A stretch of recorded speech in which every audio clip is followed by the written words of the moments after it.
Thank you. Welcome to the February 17th meeting of the Chatham Finance Committee. Before we begin, let me read the governor's order.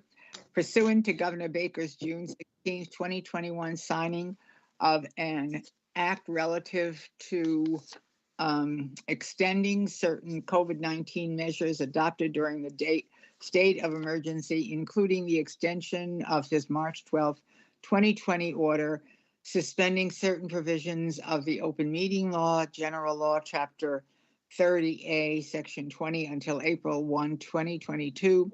This meeting of the Chatham Finance Committee is being conducted via remote participation. Every effort will be made to ensure that the public can adequately access the proceedings as provided for in the order. As a reminder, those persons who would like to listen to this meeting while in progress may do so by calling the phone number 1-508-945-4410, conference ID 707-117-688#, or join this meeting online via the Microsoft Teams through the link in the posted agenda. Despite our best efforts, we may not be able to provide for real-time access, and we will post a record of this meeting on the town's website as soon as possible. In accordance with town policy, the public can speak to any issue or business item on the agenda during the meeting when recognized by the chair. And so I will start off by taking a roll call to make sure that we have a quorum. Andy Young. Yes. Barbara Madison. Here. Joanne Sprague. Here. John Papalato. John? Here. Okay, good. You're unmuted. John Whalen? Here. Tommy Doan? Here. Have I forgotten anyone? And the chair says present, and so we have a quorum. The subject of today's meeting will be a work session for the Finance Committee to look at the report that we are expected to give to the Selectmen on Tuesday. Stephen very nicely sent a template to everybody, which I apologize for not having sent out to you until the last minute. So but I did have a nice chat with Stephen this morning, and we agreed about a lot of things, and he also sent some notes that he had made as he examined the budget. So here's my plan, and see if you agree with this. I thought we could start off by looking at that template that Stephen had sent out earlier and just follow it as a guideline in terms of, and then as we go along, your suggestions, I will make notes, and the plan will be Stephen said he would work with me over the weekend, and we will get a report, hopefully, to you. Well, we will get a report to you over the weekend so you can look at it. Is that okay with everybody? Yes. Okay, so let's start off. The first paragraph, always, we have given the Finance Committee offers its thanks to the town manager, etc. Want to also note this time that I would say in that opening paragraph, this is called a COVID sustainable budget. Without assessments, $35,216,832, which is an increase of 6.57% over 2022. It includes enhanced staffing of 7 full-time equivalents. And so I guess our first comment relates to the heart of the operating budget. We have always taken a position at this initial report about whether or not to support the operating budget. I'll get your thoughts on that. Stephen's comment, for those of you who may not have seen it this morning, to me, the basic underlying operating budget makes sense. Largely step increases, capital expenditures in line with the 9% target. Big question is the current need for all of 7 positions proposed. The town manager has been raising the point, the staff has been strapped for several years now. I acknowledge the impact of growing workloads and our desire to maintain a positive working environment for our employees. There are two ways to solve the issue: more staff or adjust expectations of consumers. Town manager is proposing to do the former, so any attempt at managing the latter. So thoughts on that? As I said to Stephen this morning when we talked, out of those 7 equivalents, I believe that we supported the 2 firefighters. We did as a carryover from last year, if you recall. It certainly, the housing specialist, one of our priorities has been housing, no question about that. And having a housing specialist in town dedicated to that, as many other towns, most other towns now have, makes sense to me. I question some of the others.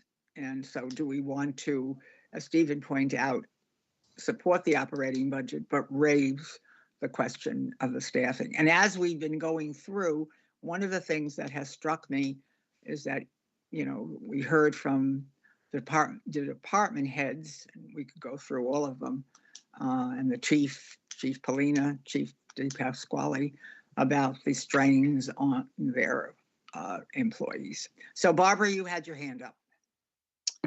Thank you, Madam Chairman. I think that the town departments over the past couple of years, when we've been so strapped, have really pulled together and pulled in their belts and worked hard. And to Stephen's point about the staffs being stretched, I think they have been. I absolutely agree with the firefighters and the administrative assistants for the fire department as well. But I also think, as confused as I was by the positions on the DPW that we went over yesterday, I think sometimes we have to trust some of the people that we have, the people that we have in charge of our departments. And I do that. So I am supportive of the 7 positions and of the operating budget. Okay, going on. Let's see, anyone else? Madam Chair. Yes, Joanne. Thank you, Madam Chair. I think that the storm and other things have shown to us that the public safety, the police and the fire department have a closer connection to our residents than almost anyone on the staff. And I would heartily support the 2 new, the firefighters budget and their addition to their staff. And the next position I would totally support would be the housing coordinator, because for years we've talked about what we need to do for affordable housing. I think housing coordinator would be a good step toward achieving that. I'm waiting on the other proposals to learn more about them, but okay, I have other thoughts, but that I'll talk about those when we talk about the capital assets and things. Thank you. Thank you, Joanne. Yes, John Whalen. Thank you, Madam Chairman. I have been approached by the people on the street about projects that have been funded but haven't been started yet. And so I fully support the assistant to Terry Whalen.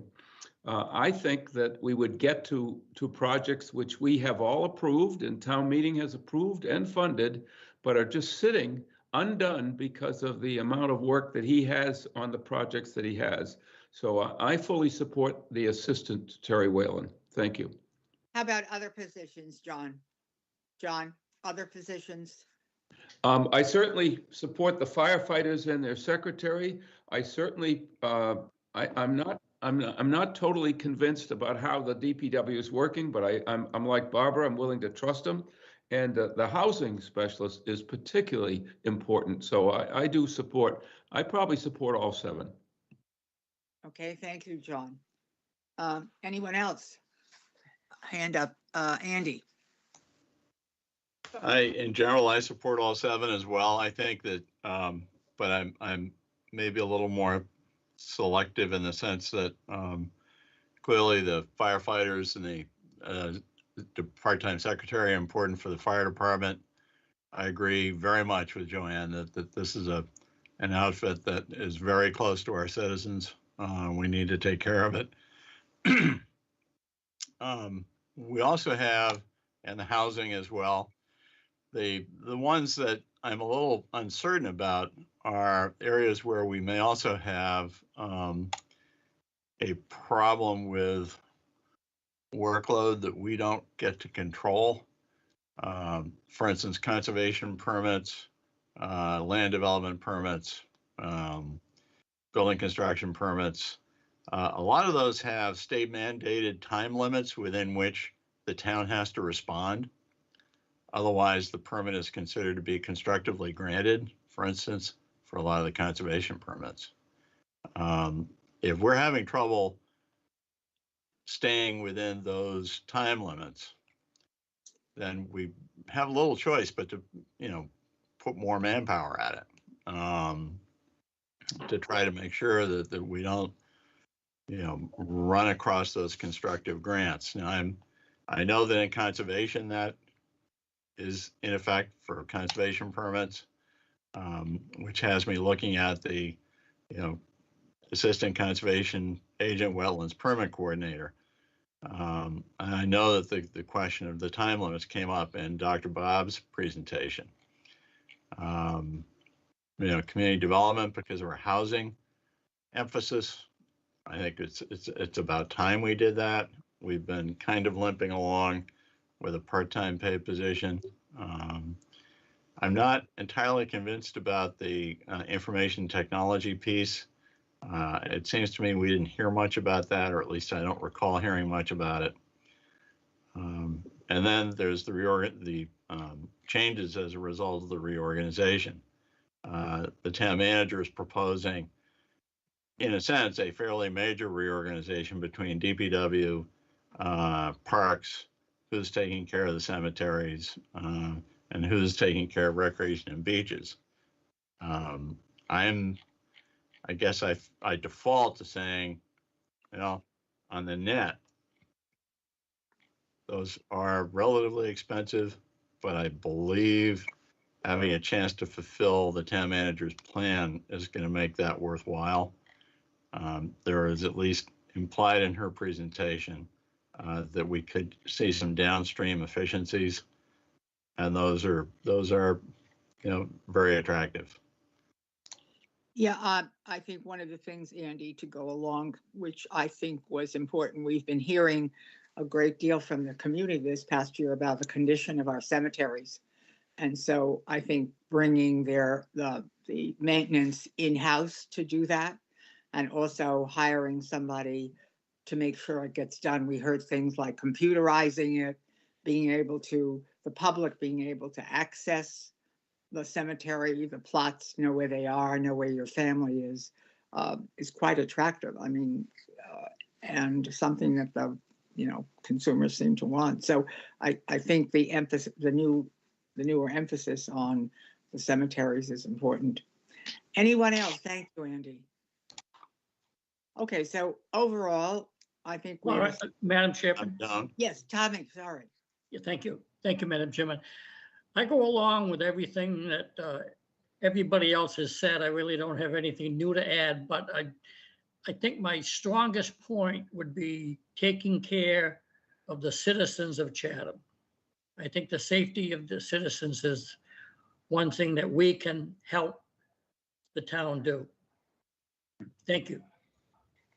The other thing that Stephen and I talked about this morning was where it quite fit is needs and wants. This community, all of us who live here, understand that there are certain things we need in order to function as a town and a community. But then there are a whole host of wants. And that seems to be, if you listen to some of the select board's meetings, no matter how much the select board says yes to, there's always more. We have a town that wants a lot of things, which is, I think, and sometimes you have to wonder, how do we balance that? The needs and the wants. Joanne. Thank you, Madam Chair. My top of my priority for needs would be clean water. So I think whatever this town has to do to clean our wells, clear up, purify the water, and make sure we're taking advantage of any new well sites we have that we can site for future development, to me, is our top priority. Along the way here, right, an immediate priority, I think, for us is get this town solidly set on a number of generators we need to provide what Tommy and others have said about protecting our citizens at the time when they need it most. And generators, to me, is a low price to pay for that kind of protection. We should be able to take care of these residents in the worst of storms, whatever storms, to provide a place for them if they need to get in from the cold. And I think that's really high on my list. That's more of a temporary, permanently also, along with clean water, is our coastal care. And that involves the dredging, from my point of view. It involves storm drains, it involves sewers, and anything we have to protect our coastline, which also protects our economy, as well as the beauty of Chatham. And that, to me, that includes the new surf boat, which falls under public safety. We're not taking that up this time. Okay. So Had to get a plug in. we're not going to deal with it. Okay. Good, thank you, Joanne. And I think this goes along with what Stephen said. His line was, this is likely my biggest issue, whether due to choices made by or cards dealt to the select board. The town is facing a series of structural, recurring, and potentially significant expenses, including but not limited to Chatham, and we haven't dealt with this, but the Chatham Elementary School, PFAS, the water. And so certainly we have been very supportive of the water. And one of the things I think we need to acknowledge is that the select board has done one thing that we've asked them over time, which is prioritize. And they too have prioritized housing and water as key issues. John, you had your hand up? Yes, I did, Madam Chairman. Thank you. In our ability to approve the 7 positions, I think we ought to once again restate that it's been a long-term concern about the number of full-time employees we have, that we have been somewhat reticent to approve long-term employees. And in doing this 7, we perhaps are admonishing the town to perhaps live with this number for a while and see how it works before we even consider adding any more. That's just my concern. Okay, good point.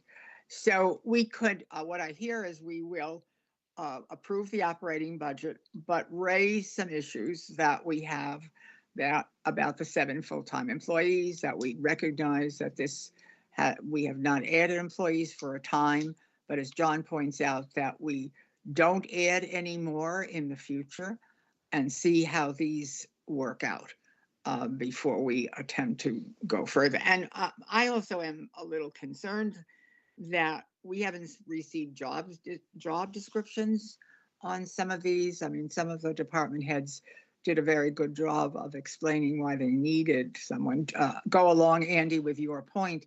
The other thing that Dr. Bob said about the conservation issue, which struck home with me, is the matter of writing the orders of order of conditions.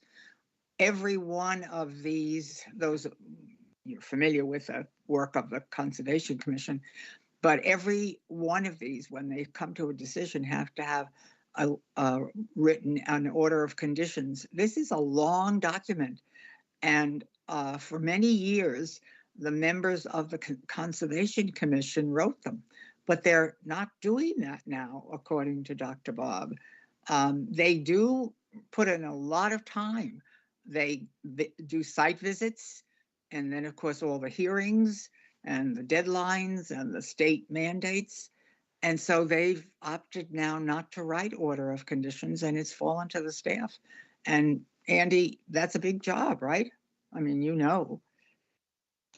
Yeah, I mean, Florence, yes, I do agree with you. I mean, I did spend time on the Conservation Commission back in the early 80s, and we did do those things. We did not have the volume of hearings that we have now, and the orders of conditions were actually fairly straightforward. Used much simpler language. Now, with some of the changes in the State Wetlands Protection Act and Local Wetlands Bylaw, the order of conditions is significantly more complex, has by necessity, I guess, over the years, included more technical language. And I think that it's probably proper to have staff do them, but the commission members themselves still have to approve the order as drafted, which is appropriate from a regulatory standpoint. I mean, Florence, back then, it wasn't, in a sense, it wasn't that hard. But we'd all sit around for an extra hour or two after every meeting and write orders of conditions. And we still had a very good recording secretary who would help to put it all together, even then. Now it's just more complex. Thank you. Andy, did you have your hand up about something else? Actually, I did at one point. I think that it would be instructive, perhaps, to refer people to the figure 6 on page 21, which is the number of full-time employees, which is down still 10 from the peak in 2009. Right, and certainly we haven't had less work to do. No, things have grown more complex, I think, in the 13. I mean, this is obviously this is just a dry statistic, but there are we are being driven by, in many cases, a lot of demand, but also a lot of push by regulatory process and by essentially state mandates that aren't funded. Okay, I think we know well what we wanted. Then what we generally did is looked at, made a comment, if you look at that generally, with respect to the in-budget capital programs. We always point out that we were within the limits. Additionally, regarding the water department, the finance committee is supportive of investment in the town's portable water structure. However, we have always observed that we need to be mindful of all of those capital projects that are standalone. So anyone want to comment on capital projects? Joanne, did you want to do that? Yes, thank you, Madam Chair. Pretty much, rather than looking at what was on the specific capital listing that we have, I was stating my thoughts of generally what I thought was most important for the town to invest in. And number one, whatever fell under the heading of clean water, whether it's developing wells, cleaning wells, finding new wells. I think that's our most important, because without clean water, the rest of this is valueless. And then the coastal areas, and within the coastal requirements, I include sewer and storm drains, because those do contribute to the health one way or the other of our coastal areas, and in the dredging and anything we have to do to maintain the coast around this town and protect it. and there's going to be quite a bit of protection to do in the water and on the coast, I think, in the future, and for Water Heights, as far as our residents who live here. I think the coastal areas come after, to me, in importance, whatever they are and however we want to prioritize those. But that comes only second to the clean water. And I'm saying for this year, I think we really need to somehow get the number of generators we're going to need for the next new storm. And I think that's an addition that we need to take care of regardless of where it falls on our debt schedule. Just a few thoughts for now. Thank you. Oh, thank you, Joanne. Anyone else want to respond to the capital? They're within the percentage, and however, we also want to be mindful, make sure that we say something that we have not yet. This budget is presented without the education costs, and given the direction that the select board is going for our own elementary school, those costs could be significant. So how does that work? With respect to, let's see, I just want to provide one other thing that Stephen commented on, that we commented on. Let's see. Okay. All right, moving on.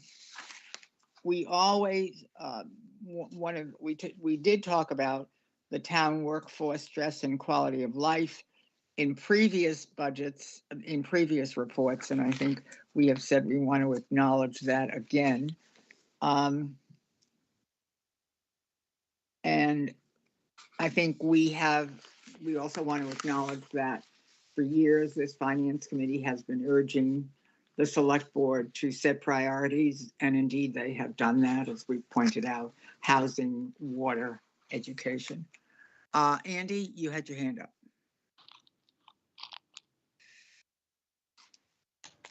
Yeah, thank you, Madam Chairman. I'm, wondering whether two large capital items that have been sort of sitting in the background have come up again, and that's the Kroll Road intersection and the 90 Bridge Street project. I don't recall seeing or hearing anything about those so far this budget year. They've gone ahead. Wasn't there, I thought there was a meeting earlier this year, Andy, before the select board on Kroll Road, the status, but don't we want to reiterate that the finance committee is not supportive of going ahead with that Kroll Road project? Yes. Do we want to say that again? Yes. Absolutely. Well, yes, although I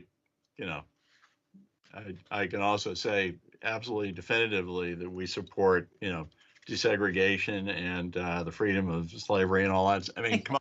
Yeah, how many times does something have to be proposed for us to dispose of it? If it's not being proposed again this budget year, do we need to hammer that nail? Yes. I think we do. Okay, all right. I'm okay with it.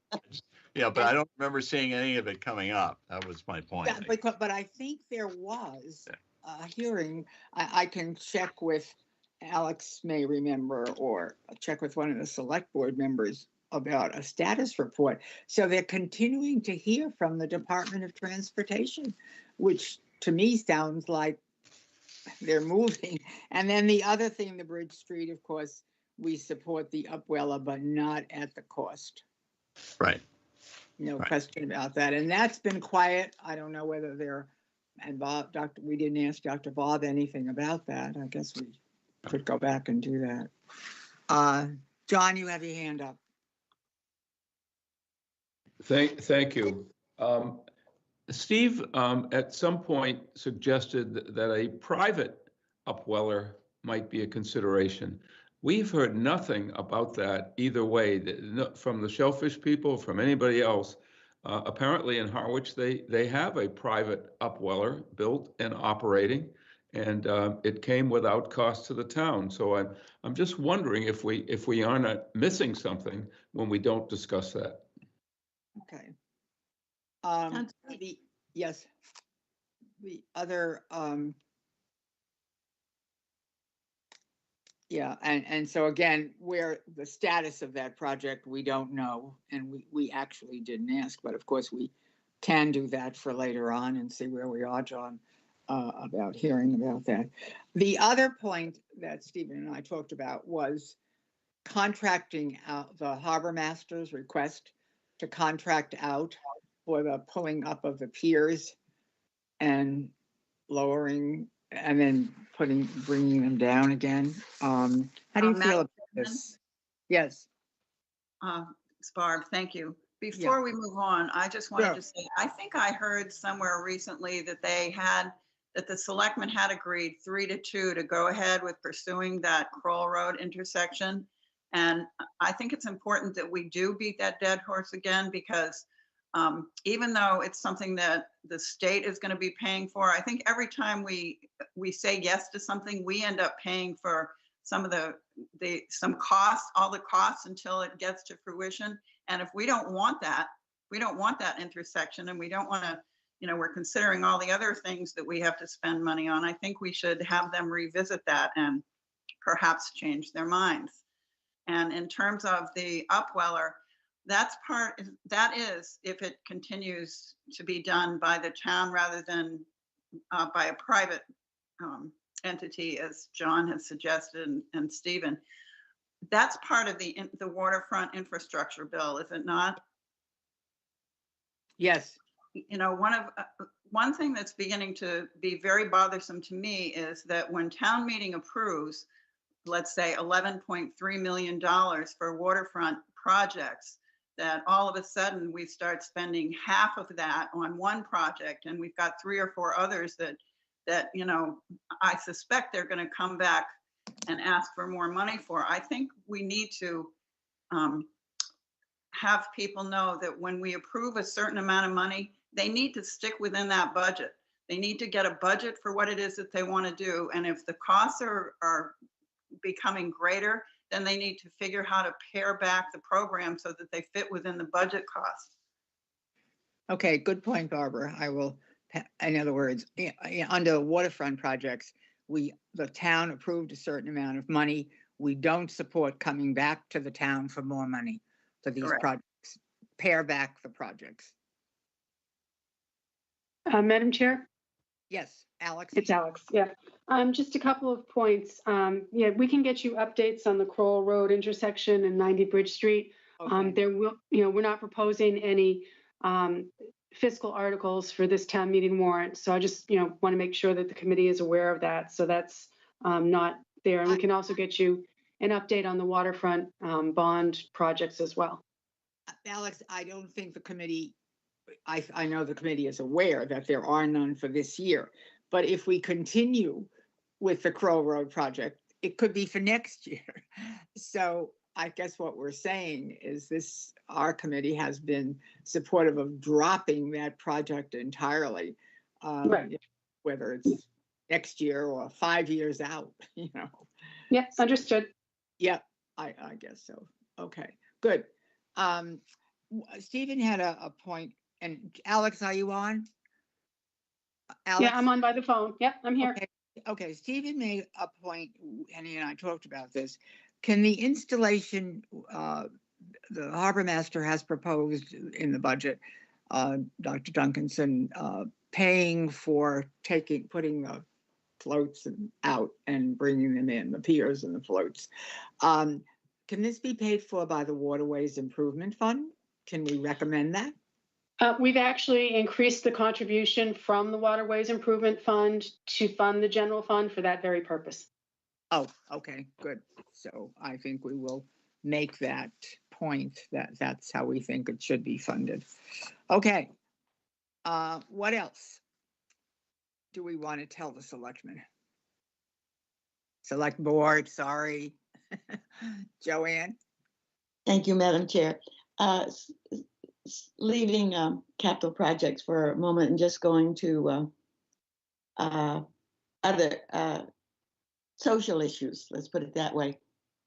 I think from my point of view, I think it's important for us to emphasize our support, if we do, for the child care funding. And I would really like to see an investigation on a pre-kindergarten program. I know that's an expansion, but I also know our population is decreasing and our school age population is decreasing. And if we don't want that to happen, I think it means that we need something new and some sort of attraction to attract families here. And I know housing is a priority, but I think to investigate a program like a pre-kindergarten program for our schools, that would be one of my suggestions for future thinking and exploring, something that perhaps we haven't done yet. Joanne, very good point, because when we were part of, when it was Chatham, Harwich Chatham Elementary School, when this was proposed, a pre-K, a free pre-K program, not the integrated pre-K program that they have to have, but a free pre-K for all 4-year-olds. It was pointed out that Harwich, we couldn't do it just for Chatham. It would have to be done for Harwich too, and it was expensive and they weren't going to bear the cost. But if town votes for our own Chatham Elementary School, this possibly can be done for just Chatham, because we will have severed connections with the region at the elementary school level. The town of Eastham did this several years ago, and a number of other towns are looking at the Eastham model for the very reasons that you said. So it may be possible to make this happen in Chatham where we couldn't make it happen for Chatham Harwich. Yes, Madam Chair, I think we should look to the future. And we do know the figures. Our population is decreasing and we're losing young families. And we're emphasizing affordable housing. But I think along with affordable housing and good jobs, a really good school program, and particularly this something like a pre-kindergarten program. Yeah, free. Not going to draw hundreds of thousands of people, but it will certainly, I think, enhance Chatham as far as young families, young working families go. Well, it'd be worthwhile looking at that model, absolutely. Alex, you have. Yeah, thank you. Yeah, interesting that this came up. I know that the town manager has had discussions with, I think, actually starting last year, we were discussing pre-K.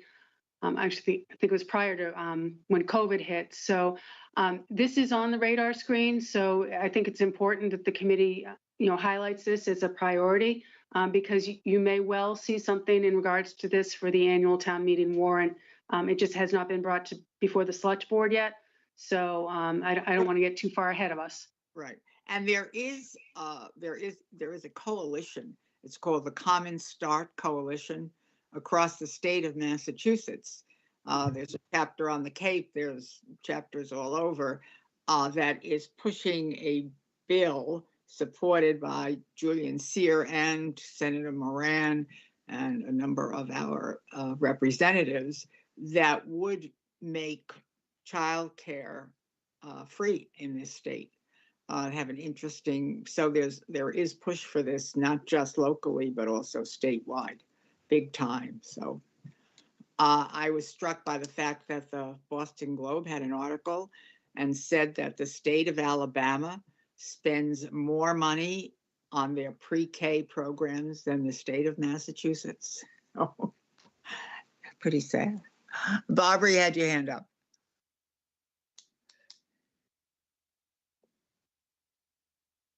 Barbara? That's Yeah. a mistake. Sorry about that. Although I do support everything that Joanne said. And Okay. it would be very helpful if we did get some affordable housing to go along with those new little kids. Yeah. And this is a problem, as we know, that all towns are facing. Right now, our neighboring town of Brewster is having discussions. They have 2 elementary schools. They don't have enough kids to fill 1 elementary school. And so they're having these discussions about closing one of the elementary schools, and it's hitting hard. People don't want to give up their elementary school. Joanne? Madam Chair, I think this becomes a competition if we want our town to grow and be better than other towns. And I don't mind saying I'm a little competitive that way. I recommend that we not wait for the state to provide free kindergarten. This is something our town should do because it's good for us, because I think probably waiting for the state to make that decision might put us quite a ways down the road. And we don't want to be down the road, I don't think, with affordable housing or this early child care and pre-kindergarten. I agree with you, Joanne. It'll be a while before the state. They haven't talked about funding this. John Whalen, you have your hand up. Yes, thank you, Madam Chairman. This is a slightly different subject, but it's something I bring up from time to time. I have been concerned that the monies received from Harwich for the wastewater use of our wastewater project by Harwich, and there's an additional payment coming. If I'm right, that money goes to free cash, and I think it inflates the amount of free cash to the point where perhaps the select board feels that we can afford more projects and more programs. I really don't want it to become a piggy bank, and I think if we stated that in our report, it might be important. So, John, would you want to have the selectmen decide, make a decision about where the money should go rather than free cash? Florence, we have suggested that. I believe we suggested that once before, and there was resistance on the part of the selectmen for that it be designated for something. They wanted it to be free. So I see Alex has her hand up. Maybe she can clarify this. Sure, thanks. Alex?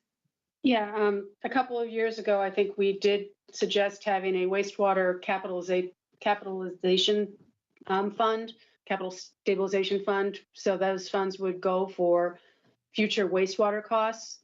However, that was voted down at town meeting. So that did not pass. So as John stated, the funds did close to free cash. The funds are still available in free cash, as free cash was certified at 8.8 million this past year, and we're proposing to leave a balance of over 3 million in free cash at this point. So again, whether the select board wants to use free cash to fund wastewater or another thing, we will get future payments. Some of those will be the IMA payments. That's what closes to free cash. The other are the operations, O&M, the operating and maintenance costs based on flow. So we're waiting for those to start coming to the town. But again, we don't know how much that's going to be right now. So just some background on that. Alex, you just made the statement that free cash has been certified at 8.8 million, and you're recommending that it remain at 3 million. What are you proposing for the other 5 million? We have projects, 2.3 million for the capital fund, $300,000 for dredging. We'll be looking and we're crafting articles for attainable housing. The matching grant funds for coastal resiliency, that's $850,000. There's COVID costs left over that we have to fund as the reimbursement. We're still waiting reimbursement from FEMA, so we think it's prudent to fund that now. When those funds come in, those will close to free cash. So those are some of the items. So these are the standalone items to vote on? Yes. Okay. Yes. Yeah, we never use free cash to fund the operating budget or ongoing costs. I know that. I just wondered what projects were equaling $5 million. Yeah, I don't think it's quite 5 million. I think it's 4 or something, but yeah, it's a lot. And as I said, we're looking at affordable, attainable housing. We're also looking at some other, we have employees who will, long-serving employees who will begin to retire soon. And we're thinking of having sort of a retirement when we have to pay out vacation time as well as sick time if they are entitled to those payouts. We really would like to have a dedicated funding source for that purpose rather than through the operating budget, which sometimes can be difficult to fund. Joanne? Madam Chair, thanks. When we were talking about adding 7 new employees and speaking about the free cash, should we be thinking of contributing some more to our OPEB fund? Alex, are we contributing enough every year to justify our expenses? Yeah, interesting. OPEB, our net liability has gone down as we've increased the funding every year, and the 1.5% surcharge, from the expired land bank that we reallocated half of that to the OPEB trust. We have over $3 million in the trust fund right now, the OPEB trust fund. So we're heading in the right direction, but that is something that the OPEB trustees will look at if it starts to, if our funding isn't keeping up with the net liability, our unfunded liability. So right now we're making good progress on that, but we do look at that. Okay, thank you. Any other thoughts or comments that we want to make sure we get into this first report? Madam Chairman, Barbara? I just have a quick question to follow up with that for Alex. Alex, is it my understanding that we're on a pay-as-you-go with OPEB? So whatever our liability is for 1 year, we are paying plus an additional $150,000 plus the 1.5% from the land bank tax? Is all of that going into OPEB each year? The pay-as-you-go is funded in the health insurance budget. So that's for the current retirees. So we fund that every year as part of the employee benefits budget under health insurance. And then, as you did say, yes, the 150,000 plus the 1.5%, plus any investment earnings that we make through our investment company, which is with Bartholomew and Company. That is all part of our OPEB trust balance. Okay, thank you. All right. Any other comments on anything that you want to make sure we discuss and get in? John Papalato. Thank you, Madam Chairman. Alex, I apologize. I missed some meetings a week or so ago. Don't know if you updated the Finance Committee or had any thoughts today on what role potential interest rate increases will have on our long-term debts over time, and if you've done any projections for debt. Yeah, that's a good question. Yeah. Okay, well, I haven't updated any of our projections for debt that has not been issued yet. However, when I do the projections, anytime we're borrowing, I'm usually using a fairly conservative rate for those, at least 3.25%, if not higher. As you know, when we've gone out to bond, it's come in well under that. We are looking for refunding the general obligation bonds from 2012, as well as issuing some about $1 million in new money for projects that we need to bond for. And we're doing that prior to March 15th to take advantage of the low interest rates right now before the Fed meet and possibly increase the interest rates. So, as we move forward, if we have any projects, we'll try and get the best advice from our financial advisors as to what what rates are they seeing out there for AAA rated communities. And as you know, we also still take advantage of the, especially for the only for the wastewater, the 0% interest loans. And we have, again, 27 million approved for 0% low interest loans through the state revolving fund at this time. John, while you're there, do you want us to make any comment about this or not in this first report? Well, I'm not sure if it's the first report or if we wait a little while and see what happens, but it's certainly something we have to be mindful of. Okay. Alex, what do you think? Yeah. Again, as I said, we're going out for refunding prior to the Fed meeting because, we do know that interest rates are going to increase.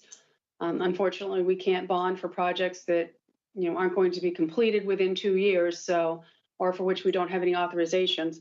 Right. But, we do try to take advantage of low interest rates everywhere we can. So we will continue to do that. Plus, we'll try to take advantage of some of the ARPA funds and the, we're getting funds back from the Cape and Islands Water Protection Fund too. So that will help offset some of those, that debt service in the future.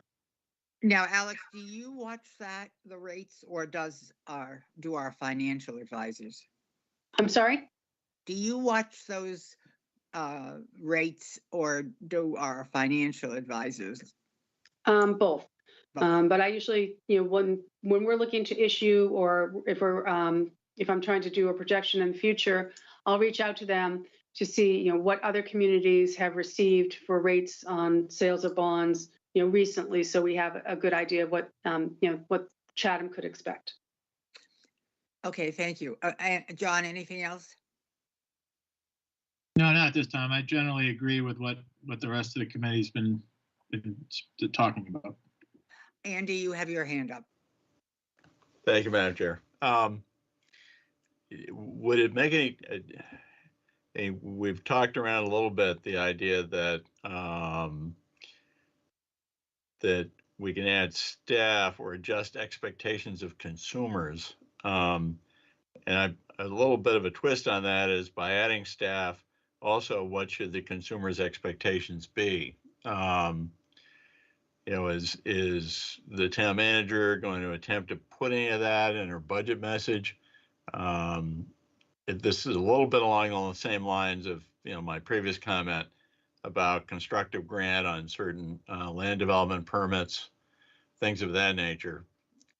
If we're gonna, fund new positions, or alternatively, adjust down expectations of consumers, what are the consequences, the practical consequences that we're likely to see? It's a little like asking the fire chief, okay, I see all this stuff in front of me about firefighters, but what does this really mean when you have an advanced life support ambulance rolling towards Hyannis and another call comes in? I think it's certainly easier for me, and I expect it's easier for most people to grasp consequences if it's put in terms like that. Mm. Thank you. Yeah, Andy, it's a good point. It's easier in a department like the fire, public safety, fire, because as you just pointed out so concretely, hey guys, an ambulance goes out, you get a call, you don't have enough, 2 ambulances are out now, you get a third call, what do? You call for help, mutual agreement, but that the public can understand. I think some of these other things are less easy to understand. No question, they're less easy to understand, but nevertheless, I believe our town manager can articulate the consequences. Maybe not as concretely as an ambulance, but nevertheless. Right. Okay, so articulate the consequences of adjusting expectations. Yeah, John, you had your hand up, John Pavolato. No, that was from previous. Okay. Okay. Somebody else have their hand up? I'm missing anybody? Tommy, did you? No. Okay, anything else before we close out? All right, so the plan will be, I will try to we'll write something. Stephen said he would be glad to help, and get it to you over the weekend and ask for your feedback. It doesn't have to go into the packet, Alex, does it? I could distribute it at the meeting, right? Yes. Yeah, so we're fine. And if you have any further thoughts, over the week. I mean, look at the draft. I'll do the draft hopefully by tomorrow and get it to you and make changes, edits, whatever you like, so that it reflects our thinking. Andy, your hand is up. I think to abide by the open meeting law, our comments should be directed to you solely and not to each other. Yes, thank you. Thank you. We're not negotiating. We've done it now in public and talked about what our concerns and needs are. Joanne? Madam Chair, the selectmen's meeting is what night now? Tuesday. And is that at the annex or is that virtual? It's virtual. They're still operating virtually. So we'll be attending virtually the selectmen's meeting that night. Okay, thank you. Yeah, Alex, do we have to post that or does just the chairperson just go and deliver the report? Usually the chairperson delivers the report. I can double check if we need to post that. I can post your meeting. But again, it will be, I can have Shauna send the link directly to everyone as well, and it will be available on the town's website. Yeah, okay. Good. It's 5:30. I don't know at what point it will be our report, but I'll do the best I can. So anyway, all right, thank you all for your input. Appreciate it. And I think it was a good discussion. So I need a motion to adjourn. So moved. Second. Okay, do roll call. Joanne, I approve. Yes. Andy, Yes. Barbara Madison. Barbara, She disappeared. I think she's gone. Maybe she left. John Whalen, Yes. Tommy Doan, Yes. and I guess that's it. And the chair says aye. John And Papalardo. pardon me. You want to ask John Papalardo? Oh, I do. John Papalardo. But of course. All right. Yes, very good. And Barbara, again, are you there? I think she said she had to leave. So thank you all again, and our meeting is adjourned. Thank Thank you. you. Thank you.